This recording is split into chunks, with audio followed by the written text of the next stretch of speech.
Match শেষে dressing রুমের সামনে হামজা চৌধুরী একজন নয়, দুজন নয়, যতজন কিশোর ফ্যান উপস্থিত ছিলেন তাদের সবার আবদার মিটিয়েছেন, জার্সিতে অটোগ্রাফ দিয়েছেন। শুধু সেখানেই শেষ হয়নি, হামজার ফ্যান সেনাবাহিনীর সদস্য যিনি ছিলেন তার সেলফির আবদারও মিটিয়েছেন বাংলাদেশের এই তারকা। তবে এই সময় ড্রেসিং রুমের উপরে ছিলেন ফাহমিদুল ইসলাম।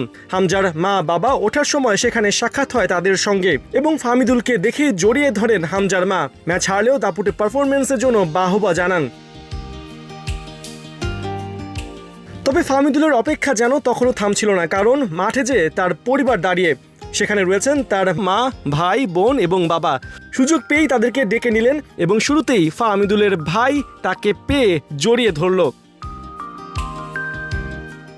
তবে মায়ের মমতা বলে কথা, লম্বা সময় ধরে দেখেছেন ছেলের খেলা, ভুটানের পর এবার সিঙ্গাপুর ম্যাচেও দাপট দেখিয়েছেন, তাই কাছে পেয়েই তাকে মমতার আলিঙ্গনে জড়িয়ে নিলেন, শুভেচ্ছা জানালেন তার ম্যাচের জন্য।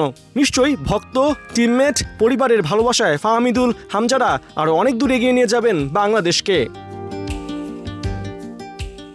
পার্থ বণিক, ৭১, ঢাকা।